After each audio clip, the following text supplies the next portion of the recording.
နောက်အနေနဲ့တင်ဆက်ပေးချင်တာကတော့အေးထိုးစစ်ဆင်တဲ့အတွက်ကြောက်ဖြူလေးစိတ်အနီးတိုက်ပွဲပြင်းထန်တိုက်ပွဲမှာမြို့နယ်နီးလာပြီးဖြစ်ကြောင်းတင်ဆက်ပေးပါမယ်ခင်ဗျာရခိုင်ပြည်နယ်ကြောက်ဖြူမြို့လေးစိတ်အနီးကိုအာရကတပ်တော်အေးကထိုးစစ်ဆင်တိုက်ခိုက်ခြင်းကြောင့်ဇွန်လ16ရက်နေ့မှာတိုက်ပွဲများပြင်းထန်နေကြောင်းမြို့ခံများထံကနေသိရှိရပါတယ်ဇွန်လ15ရက်နေ့ည9:35မိနစ်ကအေးဘက်ကလက်နက်ကြီးများနဲ့ပစ်ခတ်ခဲ့တဲ့အတွက်ဇွန်လ16ရက်နေ့မနက်ပိုင်းမှာစတင်ကနှစ်ဖက်အပြန်အလှန်တိုက်ပွဲများဖြစ်ပွားနေကြောင်းကြောက်ဖြူမြို့ကန်တရင်ရင်းမြစ်တူကပြောပါတယ်။မင်းညောက်ကကြောက်ဖြူမြို့အဝယ်ပေါ်နေရင်ခွင်းနောက်မှာလာချတာအေးကလက်နက်ကြီးနဲ့ပစ်တာမနက်အာရုံကစပြီးအခုထိအပြန်အလှန်ပစ်နေကြတယ်။မိသက်တွေကခြားဌာနဆိုင်ရာဝန်ထမ်းတွေကတော့မနက်ကရုံးမသွားရေးကြဘူး။ကြောက်ဖြူမြို့အဝယ်ရစ်တဲ့ရင်30နှစ်အနီးတစ်ဝိုက်လမ်းခွဲအဲဒီတစ်ဝိုက်လည်းတိုက်ပွဲဖြစ်နေတယ်လို့၎င်းကဆိုပါတယ်။လက်ရှိမှာကြောက်ဖြူမြို့မှာရှိတဲ့နေရင်ခွဲအနီးတစ်ဝိုက်အပြင်ကရဲတရင်30နှစ်အနီးဒိုင်စစ်တီကြီးရွာနဲ့တညဝတီရေတပ်ဌာနချုပ်ကိုသွားတဲ့တစ်ပုတ်တောင်လမ်းခွဲနဲ့ဂုံးချွေတရားအနီးတိုက်ပွဲများဖြစ်ပွားနေကြောင်းဒေတာရဲစည်ရေးတရင်ရင်းမြစ်တူကပြောဆိုပါတယ်။အာရခတပ်တော်အေးအနေနဲ့ TNL အပါအဝင်မဟာမိတ်ကိုပေါင်းတပ်ဖွဲ့များနဲ့အတူအရှိန်အဟောင်နဲ့တိုက်ပွဲဆင်နွှဲနေခြင်းကြောင့်တိုက်ပွဲအနေထားမှာကြောက်ဖြူမြို့နဲ့လေးဆက်လာပြီးဖြစ်ကြောင်း CDM ဗိုလ်ကြီးစင်ရောကသုံးသပ်ပါတယ်။ကြောက်ဖြူမြို့နဲ့တော့လေးဆက်နေပြီပေါ့ဒီရဲတပ်ရင်းကိုရောက်ပြီဆိုရင်အာရကတပ်တော်နဲ့ပူးပေါင်းအဖွဲ့တွေက25ရာခိုင်နှုန်းကြောက်ဖြူကိုသိမ်းပိုက်ပြီးနိုင်ပြီလို့ပြောလို့ရမှာဖြစ်တယ်။ဒီရဲ့တညဝတီရေတပ်စခန်းနဲ့ကလာရ34ကိုတကယ်တမ်းတိုက်မယ်ဆိုရင်လက်နက်ချမဲ့အနေထားလို့ကြားသိထားတာရှိပါတယ်ခင်ဗျာလို့၎င်းကပြောပါတယ်။တိုက်ပွဲအခြေအနေနဲ့ပတ်သက်ပြီးအာရကတပ်တော် AA ရဲ့ပြောရေးဆိုခွင့်ရဥက္ကဋ္ဌခကိုဆက်သွယ်မင်းညံထားပေမဲ့လည်းပြန်လည်ဖြေကြားခြင်းတော့မရှိသေးပါဘူး။ဒီနေ့ကြောက်ဖြူမြို့နယ်တွင်တော့မကစစ်တွေနဲ့ပေါ်လကျောင်းအဆက်မှာရှိတဲ့အောင်ကိုင်းဝါဘူးကြီးရွာတဝိုက်မှာလည်းနှစ်ဖက်တိုက်ပွဲပြင်းထန်နေကြောင်းဒေသခံများထံကနေသိရှိရပါတယ်။လက်တလုံးရခိုင်ပြည်နယ်ကြောက်ဖြူမြို့နယ်အတွင်းဖြစ်ပွားနေတဲ့တိုက်ပွဲများမှာစစ်ကောင်စီရဲ့အကြီးတန်းအရာရှိများတေဆုံးမှုများရှိနေတယ်လို့တပ်ရဲအလိုက်အေးထံကိုလက်လက်ချအလင်းဝင်မှုများရှိနေပြီးတေဆုံးသူများပြားနေကြောင်းစီရေးတရင်ရင်းမြစ်နဲ့ဒေသခံများကမြစည်းမကိုဇွန်လ15ရက်နေ့မှာဖြေကြားထားပါတယ်။ဒါအပြင်ကြောက်ဖြူမြို့နယ်မှာစစ်ကောင်စီရဲ့စစ်ကြောင်းအင်အား100ဝန်းကျင်မှာဆက်သွယ်မှုပြတ်တောက်နေကြောင်း CDM ဗိုလ်ကြီးစင်ရောကဆိုပါတယ်။ပြီးခဲ့တဲ့မေလ30ရက်နေ့မှာစစ်ကောင်စီတပ်မှစစ်ဦးစီးမှုပထမတန်း G1 အဆင့်ဒုတိယဗိုလ်မှူးကြီးနဲ့အတူတပ်သားများကိုအာရခတပ်တော် AA ကလက်ရဖမ်းဆီးမိတယ်ပါတယ်။လက်ရှိမှာအာရခတပ်တော် AA ဟာကြောက်ဖြူမြို့နယ်မှာရှိတဲ့စစ်ကောင်စီရဲ့မင်းတပ်တောင်စခန်း၊လက်ကမော်ကာကင်းစခန်း၊နန်းပေးတောင်ကာကင်းစခန်းတို့ကိုမေလတတိယအပတ်ကသိမ်းပိုက်ထားနိုင်ခဲ့ပါတယ်။ကြောက်ဖြူမြို့နယ်မှာစစ်ကောင်စီရဲ့တညဝတီရေတပ်ဌာနချုပ်ကျောက်တလုံးဖျားအနီးမှာရှိတဲ့ခမရ94နဲ့ဂုံးချွေရွာအနီးမှာရှိတဲ့ခမရ943ခလာရ34မြို့အနီးမှာရှိတဲ့အမှတ်30နဲ့ရဲတပ်ရင်းနဲ့တောင်မော်ကြီးရေတပ်ဌာနခွဲတို့တည်ရှိပါတယ်။အာရခတပ်တော် AA အနေနဲ့ရခိုင်ပြည်နယ်မှာအနောက်ပိုင်းတိုင်းစစ်တပ်ချုပ်နပခအပါအဝင်မြို့14မြို့ကိုသိမ်းပိုက်ထိန်းချုပ်ထားပြီးပင်လယ်ကမ်းရိုးတန်းဒေသများဖြစ်တဲ့စစ်တွေကြောက်ဖြူမန်အောင်စတဲ့နောက်ဆုံးလက်ကျန်မြို့3မြို့ကိုသိမ်းပိုက်ရင်ကြိုးပမ်းနေကြတယ်ဗျာ။ဖက်မှတ်တင်ဆက်ပေးခြင်းတဲ့သတင်းကတော့စလင်းမြို့နယ်တညောင်တိုက်နယ်ရဲစခန်းမှုစလင်းပကဖတ်ထံကိုအလင်းဝေရောက်ခဲ့ကြောင်းတင်ဆက်ပေးပါမယ်။မကွေးတိုင်းစလင်းမြို့နယ်တညောင်တိုက်နယ်ရဲစခန်းမှုအလင်းဝေရောက်ခဲ့ကြောင်းကိုစလင်းမြို့နယ်ပြည်သူ့ကာကွယ်ရေးအဖွဲ့မှတာဝန်ရှိသူတို့ကပြောဆိုပါတယ်။ဇော်လ15ရက်နေ့ညနေ6နာရီခန့်မှာစလင်းမြို့နယ်တညောင်တိုက်နယ်စခန်းမှုအဖြစ်ပြောင်းရွှေ့တာဝန်ထမ်းဆောင်နေတဲ့ဒူရဲမှုတို့ဟာအကြမ်းဖက်စစ်ကောင်စီရဲ့လက်အောက်မှာတာဝန်မထမ်းဆောင်လို့တဲ့အတွက်စလင်းမြို့နယ်ပကဖတ်တန်းကိုကြီးစက်ကအလင်းဝေရောက်လာခြင်းဖြစ်ကြောင်းသိရှိရပါတယ်။အဆိုပါအလင်းဝင်တဲ့ဒူရဲမှုဟာစလင်းမြို့နယ်မှုရုံးမှာဒူးမြို့နယ်မှုအဖြစ်နှစ်နှစ်ခန့်တာဝန်ထမ်းဆောင်ခဲ့ပြီးနောက်ယခုနှစ်ဇွန်လအစောပိုင်းမှာတညောင်တိုက်နယ်စခန်းမှုအဖြစ်ကြောင်းရွှေ့တာဝန်ထမ်းဆောင်လာခြင်းဖြစ်ကြောင်းသိရှိရပါတယ်။အထူးကတော့လက်နက်ခင်းရများနဲ့ဝင်ရောက်လာပြီးထိုက်တဲ့စုချင်းကိုရယူကာပြည်သူလူထုဘက်ကနေရည်တည်ပြီးစစ်အာဏာရှင်ကိုတော်လှန်ပေးကြဖို့ကြံရှိတဲ့စစ်တပ်သားရဲတပ်သားများကိုနှိုးဆော်ခြင်းပါတယ်လို့စလင်းမြို့နယ်ပြည်သူ့ကာကွယ်ရေးအဖွဲ့မှတာဝန်ရှိသူတို့ကပြောဆိုပါတယ်။စလင်းမြို့နယ်အတွင်းကြံရှိနေတဲ့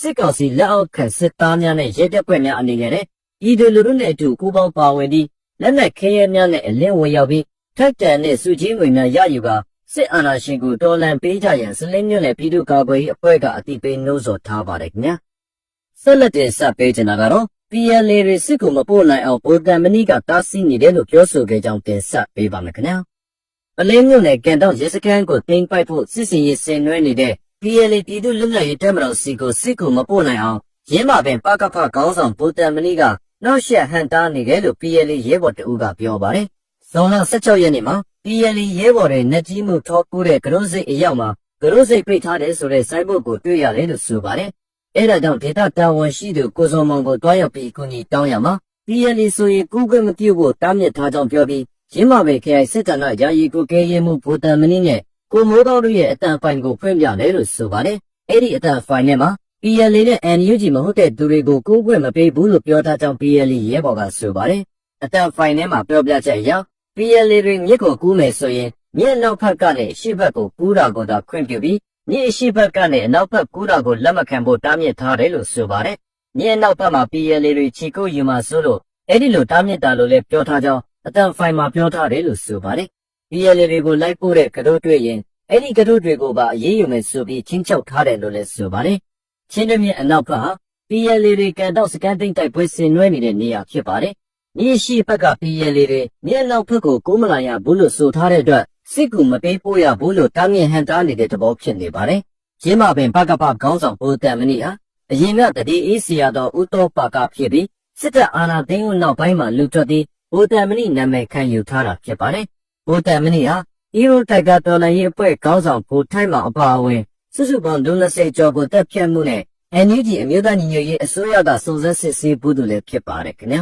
။ဆက်လက်ပြီးတင်ဆက်ပေးကြတာကတော့တရုတ်ကုန်ကားများမန္တလေးထိပြေးဆွဲတဲ့အတွက်ကုန်ကားမောင်းသူများအခက်တွေ့နေရကြောင်းတင်ဆက်ပေးပါမယ်ခင်ဗျာ။တရုတ်ကုန်ကားတွေဟာလာရှိုးအထိပြင်မန္တလေးထိပါဝင်ရောက်ပြေးဆွဲလာတာကြောင့်ကုန်ကားမောင်းသူတွေအခက်တွေ့နေရကြောင်းရေပိုင်ရှင်ရေမောင်းတွေစီကနေသိရှိရပါတယ်။ကုန်တင်ရေပိုင်ရှင်တယောက်ကတရုတ်ကားတွေကတရုတ်နံပါတ်နဲ့ချင်းရွှေဟော်ကနေလာရှိုးအထိဝင်တာမဖြစ်သင့်ဘူး။တချို့ဆိုရင်တရုတ်ကားကိုနံပါတ်ပြောင်းပြီးတော့မန္တလေးအထိကိုဝင်လာတာလို့ဆိုပါတယ်။ကုန်ကားတွေကတော့ချင်းရွှေဟော်နဲ့ပြင်းစန်းကျော်နယ်ဆက်ကိပီကလည်းတောက်လျှောက်ထွက်နေတယ်လို့သူကပြောပါတယ်။လာရှိုးဒေသခံတယောက်ကတရုတ်ကားအများကြီးဝင်တယ်။ဒီမှာလည်းတရုတ်ပစ္စည်းတွေပဲများတာတခြားပစ္စည်းတွေကမရောက်ဘူး။တရုတ်ကားတွေကတရက်ဝင်လာတာဟုတ်တယ်လို့သူကပြောပါတယ်။တရုတ်ကုန်တွေတင်ပြီးဝင်လာတဲ့ကုန်ကားကြီးတွေတဲဆင်နေတာတွေ့ရတယ်လို့သူကဆက်ပြောပါတယ်။တရုတ်ကားတွေတရက်ဝင်ရောက်ပြေးဆွဲလာတာကြောင့်ပုံမှန်နေတဲ့ကုန်တွေရရှိပေမဲ့လက်ရှိမှာတော့ကားငယ်နေတောင်တစ်ပတ်မှ2ခေါက်လောက်ပဲရတော့တယ်လို့သူကဆက်ပြောပါတယ်။လက်ရှိမှာတော့စစ်ကောင်စီထင်းချုပ်နေတဲ့ဘူဆယ်ရိုးပေါ်မှာရှိတဲ့စင်ဖြူဂိတ် MNTA ထင်းချုပ်ထားတဲ့ကျင်းစန်းကျော်ဂိတ်ချင်းရွှေဟော်ဂိတ်စတဲ့တရုတ်နယ်စပ်ဂိတ်တွေကနေတရုတ်ကုန်စည်တွေမြန်မာဘက်ကိုဝင်နေတာဖြစ်ပါတယ်။နောက်ထပ်တင်ဆက်ပေးချင်တာကတော့မဏိပူပြည်နယ်မှာတနက်328လက်နဲ့ခင်းရဲအမြောက်များဖမ်းမိခဲ့ကြောင်းတင်ဆက်ပေးပါမယ်ခင်ဗျာ။မဏိပူပြည်နယ်မှာရဲပူပေါင်းတပ်ဖွဲ့ကလက်နက်328လက်နဲ့ခင်းရဲအမြောက်အများကိုဖမ်းဆီးရမိခဲ့တယ်လို့ဒေသသတင်းများကဖော်ပြထားပါတယ်။ပြီးခဲ့တဲ့ဇွန်လ23ရက်နေ့နဲ့14ရက်နေ့ကအိန္ဒိယဗဟိုရဲတပ်ဖွဲ့ CAPFS Armyအာတန်ရိုင်ဖယ်တပ်ဖွဲ့များနဲ့မဏိပူရဲတပ်ဖွဲ့များပူးပေါင်းရှာဖွေစစ်ဆေးရေးဆောင်ရွက်ရာမှာမဏိပူပြည်နယ်ခွဲထွက်ရေးအဖွဲ့လိုယူဆရတဲ့အဖွဲ့များတင်ဆက်ထားတဲ့လက်နက်ခဲယမ်းအမြောက်များကိုတွေ့ရှိထိန်းသိမ်းခဲ့တယ်လို့ဆိုပါတယ်။ရဲသတင်းအရင်းမြစ်အဆိုအရအင်ဖာဒေတာမှာရှိတဲ့ခရိုင်9ခုမှာလက်နက်ခဲယမ်းနဲ့ဖောက်ခွဲရေးပစ္စည်းအမြောက်များရှိနေတယ်လို့သတင်းရရှိတာကြောင့်လုံခြုံရေးတပ်ဖွဲ့များမှပူးပေါင်းစစ်ဆေးရေးဆောင်ရွက်ခဲ့ရမှာအခုလိုဖမ်းဆီးနိုင်ခဲ့တာလို့သိရှိရပါတယ်။အခုလိုလုံခြုံရေးတပ်ဖွဲ့ဝင်များပူးပေါင်းစစ်ဆေးရေးမှာတင်ဆက်ရမိခဲ့တဲ့လက်နက်များမှာ SLR Rifle 150လက်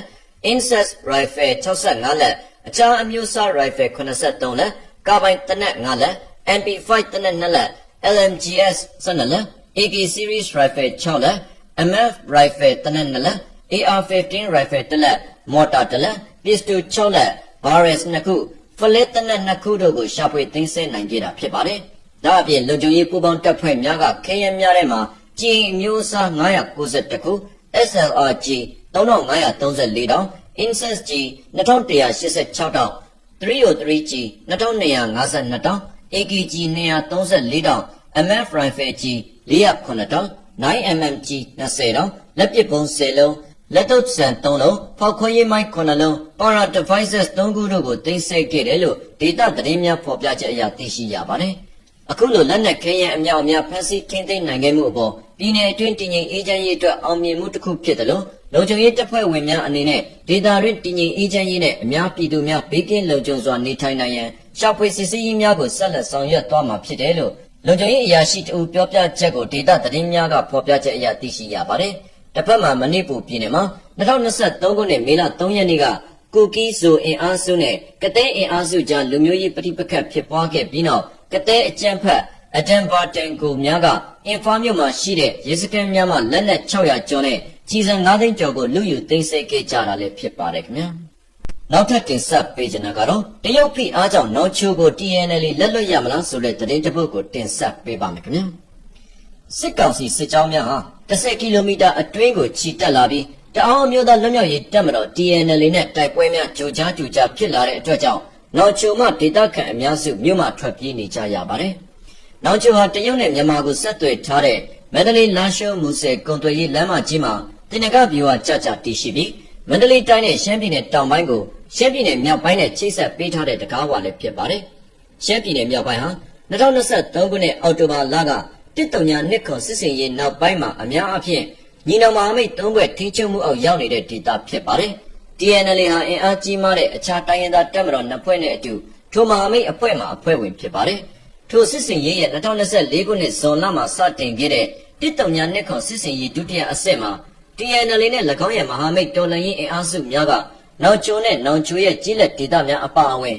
မြို့9မြို့ကိုအလင်းအမြန်သိမ်းပိုက်နိုင်ခဲ့ပါတယ်။နောင်ချိုဟာရှမ်းပြည်နယ်တောင်ပိုင်းနဲ့မန္တလေးတိုင်းမှာအဓိကကျတဲ့တပ်မြို့ဖြစ်တဲ့ပြင်ဦးလွင်တို့နဲ့နယ်နိမိတ်ချင်းထိစပ်နေပါတယ်။ TNL နဲ့၎င်းရဲ့မဟာမိတ်အမျိုးသားညီညွတ်ရေးအစိုးရ NUG ရဲ့လက်နက်ကင်တပ်မန္တလေးပြည်သူ့ကာကွယ်ရေးတပ်မန္တလေး PDF ဟာနိုင်ငံရဲ့ဒုတိယအကြီးဆုံးမြို့မန္တလေးနဲ့ကပ်လျက်မှာရှိတဲ့မတရားမစစ်ကောင်စီစခန်းအများအပြားကိုသိမ်းပိုက်နိုင်ခဲ့ကြပါတယ်။မန္တလေးမှာစစ်ကောင်စီရဲ့အလဲပိုင်းတိုင်းစစ်ကနာချုပ်လက်ပတ်ခတည်ရှိပါတယ်။ TNL နဲ့၎င်းရဲ့မဟာမိတ်တော်လှန်ရေးအင်အားစုများကမန္တလေးကိုအလင်းအမြန်သိမ်းပိုက်တော့မယ်လို့လေ့လာသူများကထိုစဉ်ကခန့်မှန်းခဲ့ကြပါတယ်။သို့တော် TNL နဲ့ညီနောင်မဟာမိတ်အဖွဲ့ဝင်မြန်မာအမျိုးသားဒီမိုကရက်တစ်မဟာမိတ်တပ်မတော် MNDAA ကတရုတ်အစိုးရထံမှပြင်းထန်တဲ့ဖိအားကြောင့်၎င်းတို့ရဲ့စစ်စင်ရေးများကိုအရှိန်လျှော့ချလိုက်ရပါတယ်။တရုတ်အစိုးရကရှမ်းပြည်နယ်မြောက်ပိုင်းမှာထိုတိုင်းသားလက်နက်ကိုင်အဖွဲ့များရဲ့ပိုင်နက်နယ်စပ်ဂိတ်များကိုပိတ်ထားလိုက်ပါတယ်။ယခုနှစ်ဧပြီလမှာအဓိကအားဖြင့်ကိုကန့်လူမျိုးစုလက်နက်ကိုင်တပ်လွှမ်းမိုးတဲ့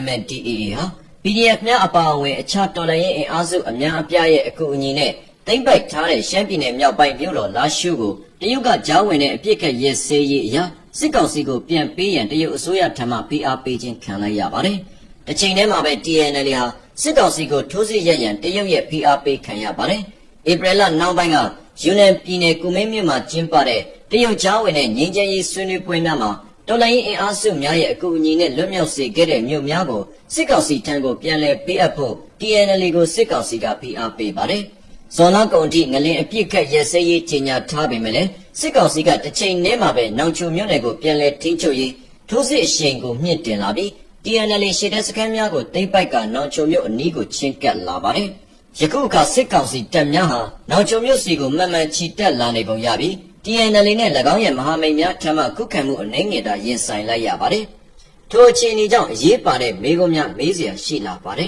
။မြို့9မြို့ကိုအချိန်တိုအတွင်းသိမ်းပိုက်နိုင်ခဲ့တဲ့အင်အားကြီးမားတဲ့ TNL ဟာစစ်ကောင်စီတပ်များနောင်ချိုမြို့အနီးရောက်လာခြင်းကိုရပ်တန့်အောင်လုပ်ရန်မြည်သည့်အတွက်ရုန်းကန်နေရသည်ဆိုတဲ့မေးခွန်းဖြစ်ပါတယ်။တရုတ်ပြည်အားကြောင့် TNL ဟာတစ်ချိန်က၎င်းတို့လွတ်မြောက်စေခဲ့တဲ့နောင်ချိုကိုစစ်ကောင်စီထံကိုလက်လွတ်ရမည်လားဆိုတဲ့မေးခွန်းလည်းရှိနေပါတယ်။တစ်ချိန်တည်းမှာပဲ TNL ဟာမဟာမိတ် PDF တပ်များရခင်ထိန်းချုပ်ထားတဲ့နောင်ချိုမြို့နယ်မှာရှိတဲ့ကြေးရွာများမှဆုတ်ခွာရန်ညွှန်ကြားတဲ့သဘောကိုမီဒီယာသတင်းများက PDF အုပ်စုများနဲ့နှိစက်တဲ့သတင်းအရင်းမြစ်များကိုကိုးကားပြီးဖော်ပြခဲ့ပါတယ်။ TNL ကနောင်ချိုကိုစစ်တပ်လက်ကိုပြန်အပ်ရန်ပြင်ဆင်နေမှာကိုလည်းဒေသခံများကစိုးရိမ်နေကြပါတယ်။ထိုဆုတ်ခွာမှုအကြောင်းဇွန်လ9ရက်နေ့ကကျင်းပတဲ့သတင်းစာရှင်းလင်းပွဲမှာ TNL ပြောခွင့်ရသူလွေရည်ဦးကိုမေးမြန်းတဲ့အခါမှာတော့မှတ်ချက်ပေးရန်ညှိဆက်ပြီးထိုကိစ္စဟာစစ်တင်ကဗျူဟာဆိုင်ရာပြဿနာဖြစ်ကြောင်းပြောပါတယ်။ကျမတို့ကနောင်ချိုမြို့လုံခြုံရေးအတွက်တတ်နိုင်သမျှလုပ်နေတယ်။စီရေးအခြေအနေနဲ့ပတ်သက်ပြီးကျမတို့စိတ်မပူဘူးလို့၎င်းကဆိုပါတယ်